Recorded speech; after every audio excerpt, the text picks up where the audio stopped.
day out today. We are trying to knock some things off of our list to do for our daughter's wedding, and one of those things is making an arch for the ceremony. So today we are going to use wood we already have from around our property to make this natural arch.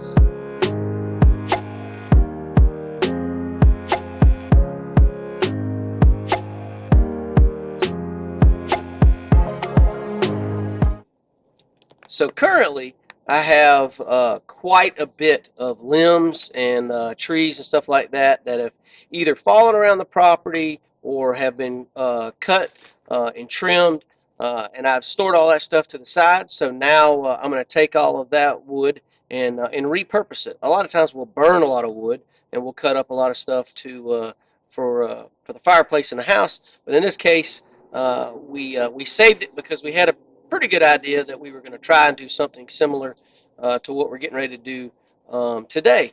And once we use this for the wedding, we'll eventually move it and have it somewhere else on the property to utilize. So as of right now, I've got a very long, large sort of log behind me. It's about 13 feet long.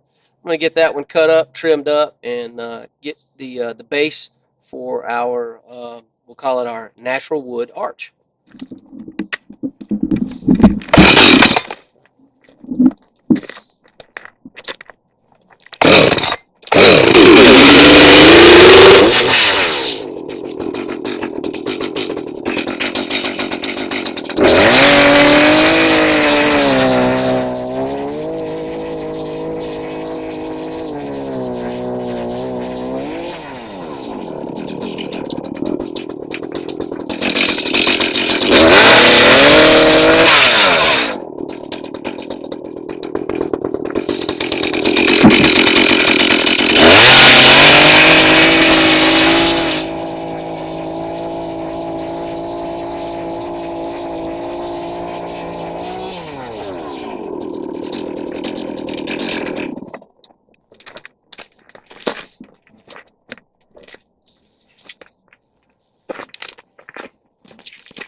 Hold that, moving, please. Push down on the end.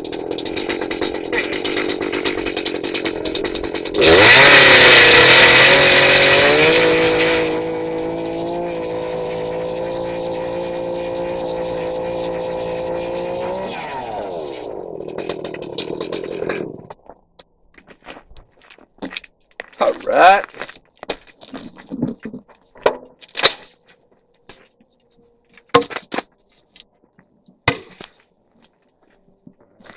So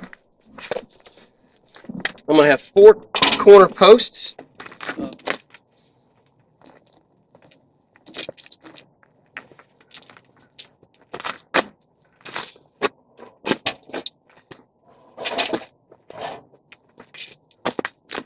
And I like how it's not straight. Yeah, it's just got a natural curve to it. That's what I like. That natural curve looks really good. Do me a favor. Go down there and just hold this up slightly. I think, yeah.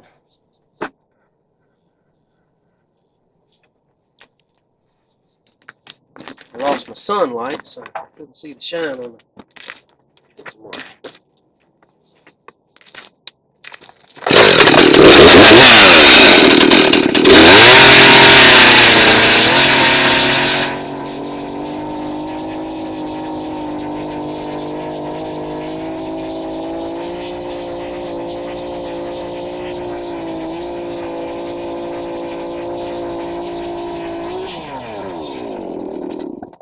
probably stand to sharpen that blade a little bit. I mean, it works, but it definitely can stand to be a little sharper. Right, so I got 3 corner posts.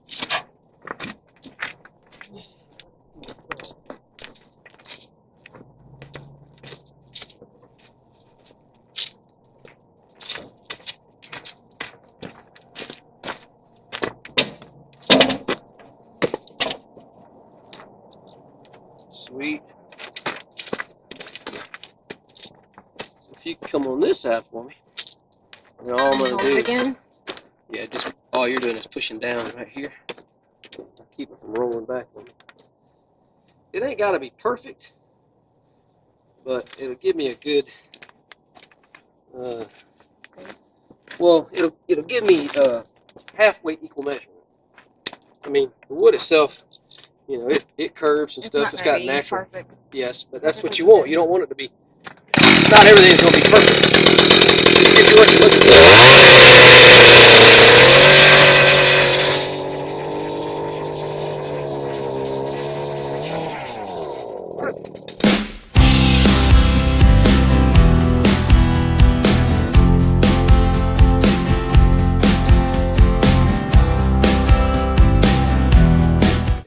All right, so as mentioned before, I've got the corner posts.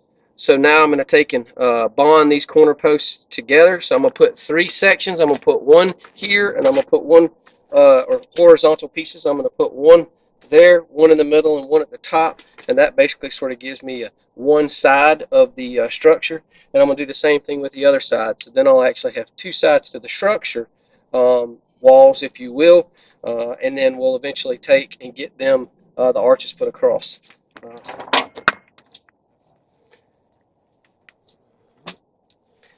So I will extend this out a little bit on the one side, and then if you change your mind, you can always cut it to make it shorter. Yeah, so, good point. Here we go.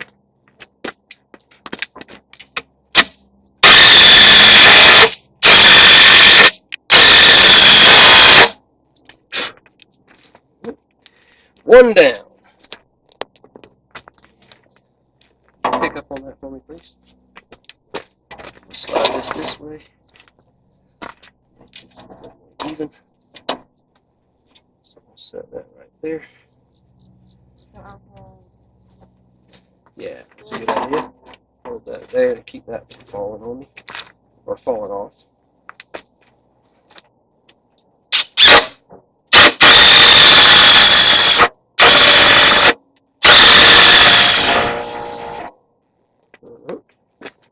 One down.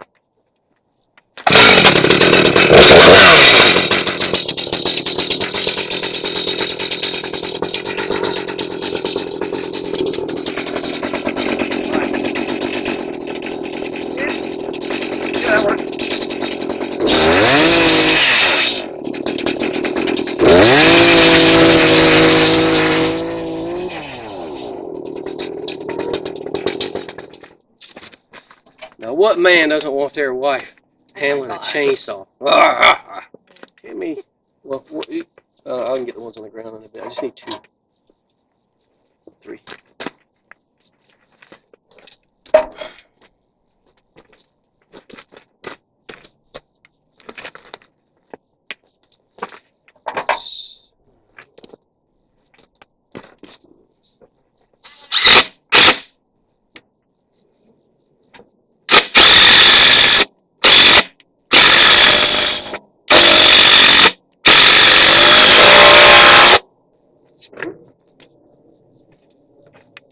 So whenever you're drilling, I always will drill in, and then once the screw starts to hit the actual wood, I'll back it out, because what typically will happen when it hits the wood, sometimes it takes the wood that you're screwing in and starts to lift it.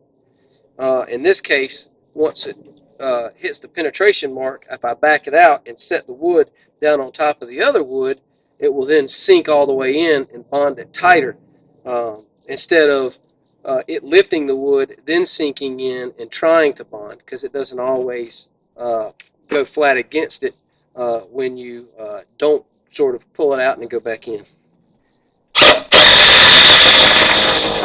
So something you probably couldn't necessarily see it, but you could see it lift just then because it was starting to go in. Yeah, you can actually see it with the camera.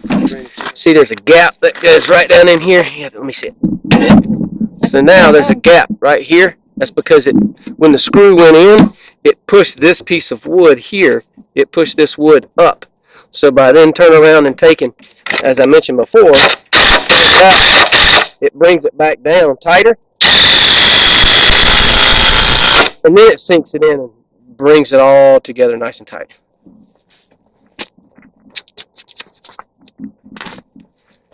Alright, so I'm going to save these. These are timber lock screws. So I'm going to save these for the other side, and I'm putting the timber locks at the tops, or in the two bottom pieces and the two top. The piece that I'm going to run in the middle, I just have regular, like a little bit longer deck screws. They're coated so they don't rust. But I'm going to put that in the middle because they're not quite as important as the tops and the bottoms of the both sides.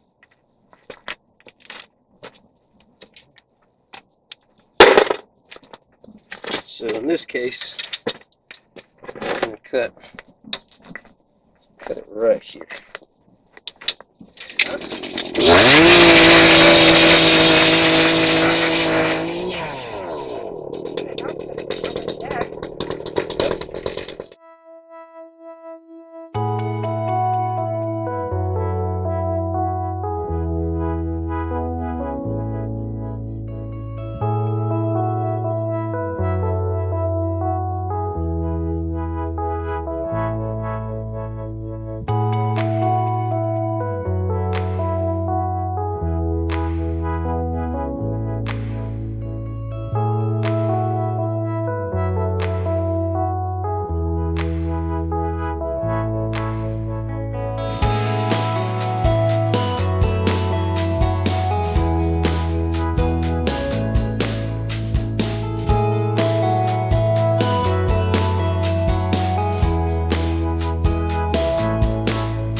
Do you trust it enough to hang from it? Oh, absolutely. 100% trust it. That thing's solid. Oh, just lean back. 100%. That's solid. Solid as a rock. Yep. I'm going to put 2 screws in here. And so right now, it's not stable this way. Yeah, it's gotta be more. So I got to put, I got to put more, I got to put some cross braces. Yep. And then I'll hang from it again to see the. We're sort of on the same page. When I said 100% trust it, that was sarcasm. Okay. Well, I just want to try it out.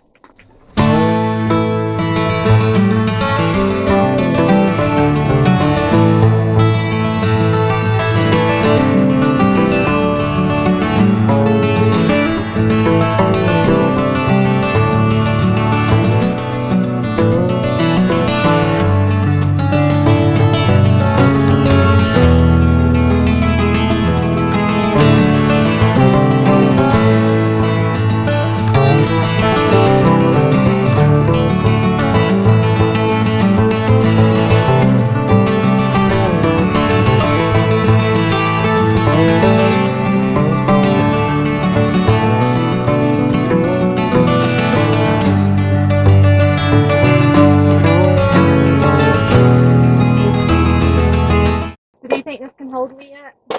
Oh, yeah, absolutely. Yeah. No doubt in my mind. Give it a try. I was gonna say you can swing on it. Yep, it's better.